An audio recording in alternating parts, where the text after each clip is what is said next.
Salut tout le monde, on regarde ensemble notre deuxième exemple de relativité. Cet exemple-là est quand même significativement plus compliqué, là, juste niveau mathématique, comment bien poser les équations, bien comprendre le problème. On regarde ça ensemble. Donc, dans cet exemple-là, comme dans l'exemple précédent, on a encore des voyageurs qui vont partir comme du point A puis aller jusqu'au point B. Dans ce problème-ci, on a les passagers du Romanov-Fafard qui vont partir de notre étoile, le Soleil, ou de la Terre qui est juste à côté, puis qui vont se rendre jusqu'à l'étoile la plus proche qui s'appelle Proxima Centaurus. Donc, il va encore y avoir deux référentiels. Le premier, c'est le référentiel des voyageurs, les passagers du Romanov-Fafard. Je vais le noter avec un R pour le Romanov-Fafard. Le deuxième référentiel, c'est le référentiel soit de notre Soleil, soit de la Terre, soit de Proxima Centaurus. En fait, on va appeler ce référentiel-là G pour galaxie. L'idée, c'est que, tu sais, on sait que la Terre est en train de tourner autour du Soleil, l'étoile Proxima Centaurus versus notre Soleil ont une vitesse relative un par rapport à l'autre, mais ces vitesses-là, comparées à la vitesse de la lumière, sont extrêmement petites, sont super faibles. Fait qu'on va les ignorer, puis on va dire que dans le référentiel de la galaxie, toutes les étoiles sont à peu près immobiles. C'est une approximation tout à fait valide, et on va l'utiliser. Donc, imaginons que le Soleil et Proxima Centaurus sont dans le même référentiel, celui de la galaxie qu'on va noter G. Maintenant, on est prêt à identifier les informations qui sont données dans la question en les notant dans le bon référentiel.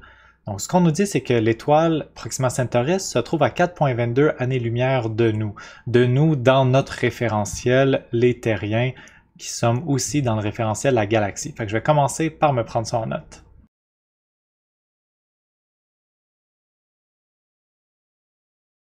Donc, la distance à parcourir dans le référentiel la galaxie, c'est 4,22 années-lumière. Ensuite, ça dit que le Romanov-Fafard prend 3 ans à atteindre cette étoile, ça c'est un temps, selon le scientifique de bord. Fait que dans le référentiel du Romanov-Fafard, le temps qui s'est écoulé, c'est 3 ans. Remarquez ici que le temps et la distance ne sont pas donnés dans le même référentiel. Ce qu'on veut savoir comme information, c'est à quelle vitesse est-ce que le Romanov-Fafard se déplace par rapport à la Terre. Donc à quelle vitesse est-ce que le Romanov-Fafard va dans le référentiel de la galaxie. Finalement, on va vouloir savoir combien de temps est-ce que le voyage a duré dans le référentiel des terriens, donc le temps mesuré dans le référentiel de la galaxie. Ok, il y a une première chose dont je veux parler, c'est les années-lumière. Les années-lumière, c'est une unité de distance. Donc on pourrait convertir des années-lumière en mètres si on voulait. Qu'est-ce que ça veut dire une année-lumière? C'est simplement la distance parcourue par la lumière si on la laisse aller pendant 1 an. Fait que pour calculer une année-lumière, il faudrait simplement que je multiplie une année fois la vitesse de la lumière. Si je veux avoir ça en mètres, il va falloir que je mette ça dans les unités internationales, que je convertisse mes années en secondes, que je convertisse la vitesse de la lumière en mètres par seconde. Quand je vais remplacer les chiffres, les secondes vont s'annuler. Ça va me donner une distance qui est en mètres. Fait que ça, en principe, si je veux tout avoir dans les unités internationales, pas de problème, je suis capable de le calculer en mètres. Mais en pratique, honnêtement, c'est beaucoup plus simple de juste garder A fois C, année fois la vitesse de la lumière. Parce que souvent, dans ce genre de problème-là, les temps vont être donnés en années, comme on remarque ici, 3 ans. Puis vous allez voir que mathématiquement, je vais souvent pouvoir juste annuler les années, puis trouver la vitesse comme un multiple de la vitesse de la lumière, comme mettons 0.9C, ça va être ma réponse. Fait que je vais réécrire les deux données que j'ai, puis on va parler des liens entre les différentes choses qui sont connues puis inconnues pour être capable de poser nos équations pour notre problème.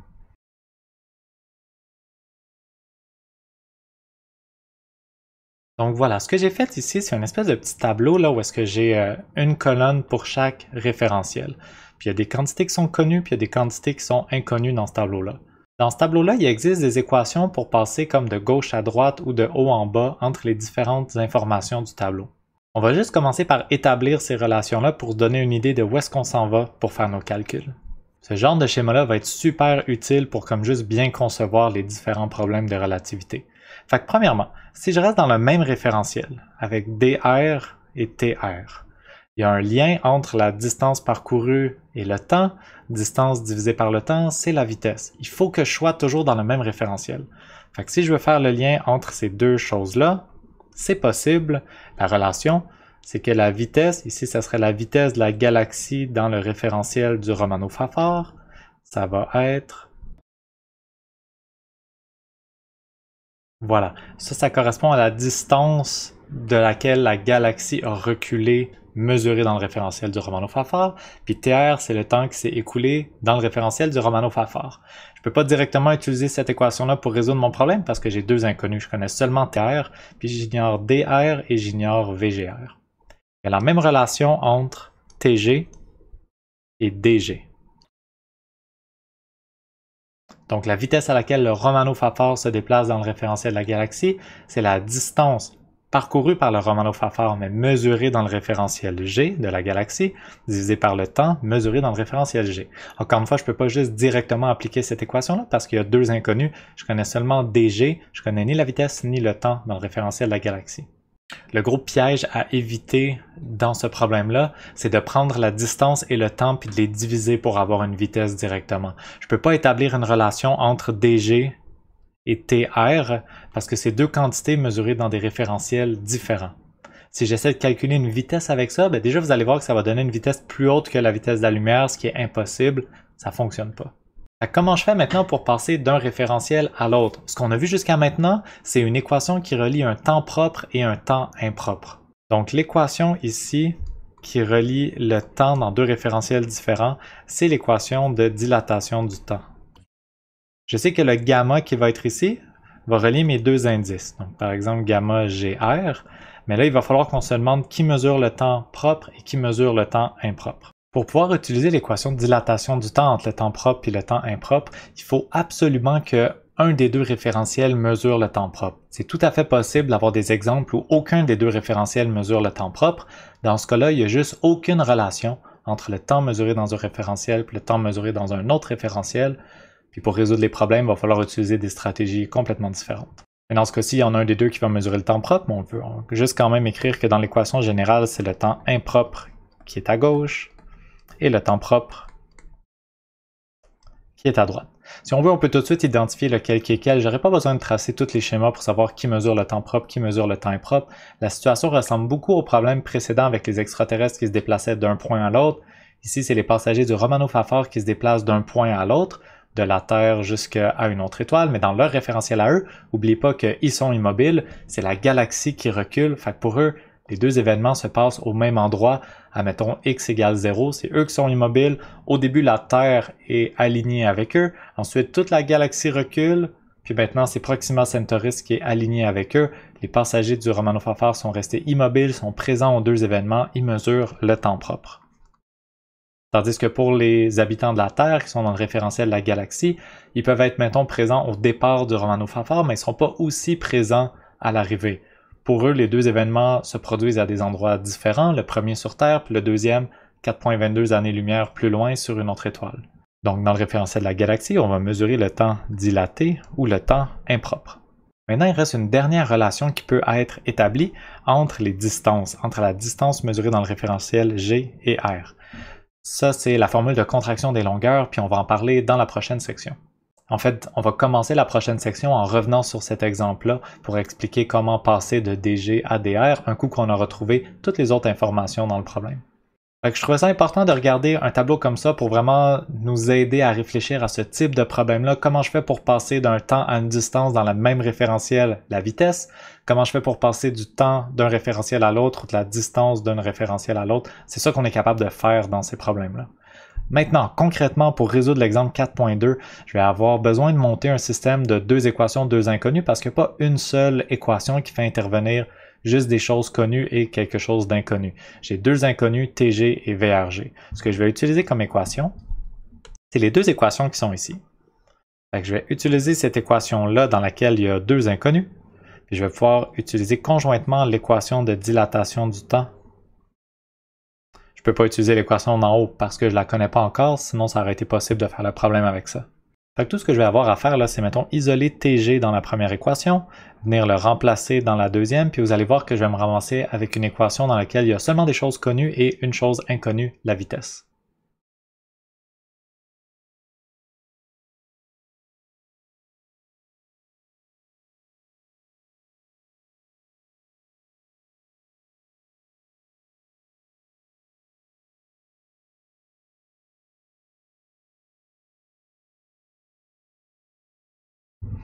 Et voilà, je vais juste prendre un instant pour mentionner que là, physiquement parlant, j'ai gagné. J'ai réussi à établir une équation dans laquelle il y a deux quantités connues. La distance dans le référentiel G, c'est le 4,22 années-lumière.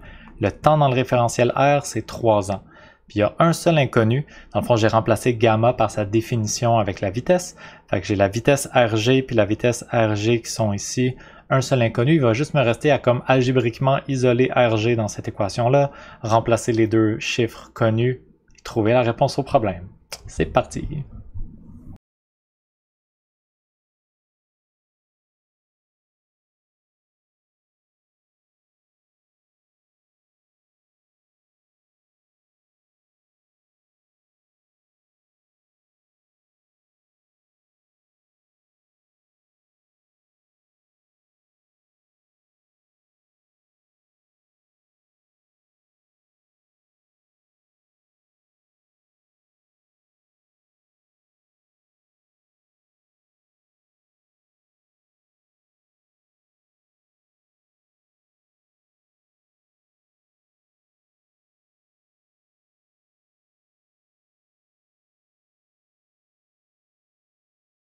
Remarquez que j'ai laissé année puis C comme unité à mes chiffres. Fait que en bas, ce que je remarque, c'est que ça va me donner, bon, 9 années à la 2. Puis ici, ça va me donner 4,22 au carré, année au carré, C carré sur C carré. Les C carrés vont s'annuler. Ça va me donner juste des années. Les années vont s'annuler avec le numérateur. Ça va me donner la vitesse comme un multiple de C, ce qui est tout à fait correct. Ça m'évite d'avoir à faire un paquet de conversion d'unités pour mettre ça en unité internationale. J'aime bien mieux ça comme ça.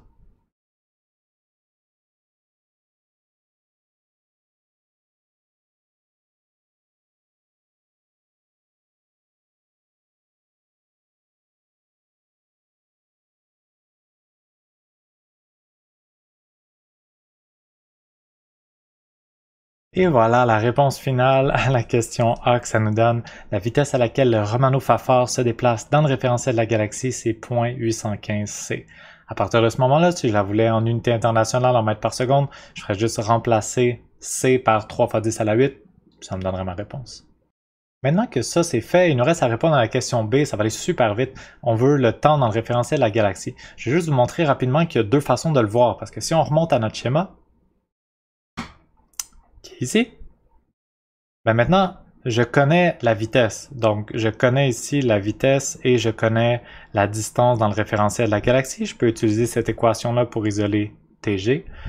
Sinon, de façon alternative, puisque je connais la vitesse, je peux calculer la valeur de gamma avec 1 sur racine de 1 moins vitesse carrée sur c carré.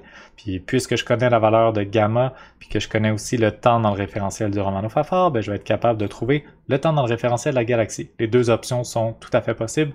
Je vous montre les deux rapidement pour montrer que ça donne la même réponse.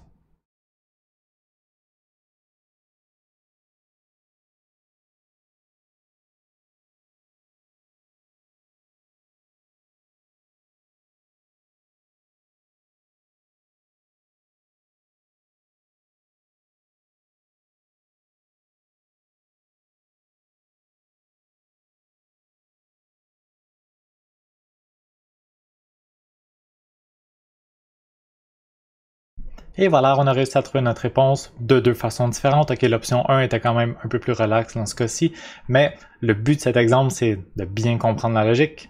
Je pense qu'en le faisant de deux façons différentes, on arrive vraiment bien à comprendre comment ça fonctionne. C'est tout pour ce plutôt long exemple. Je sais qu'au niveau algébrique, c'est un petit peu plus pesant, mais ça aide bien à comprendre vraiment comment ça se passe, les problèmes de relativité. Merci beaucoup d'avoir écouté. On se revoit dans le prochain vidéo.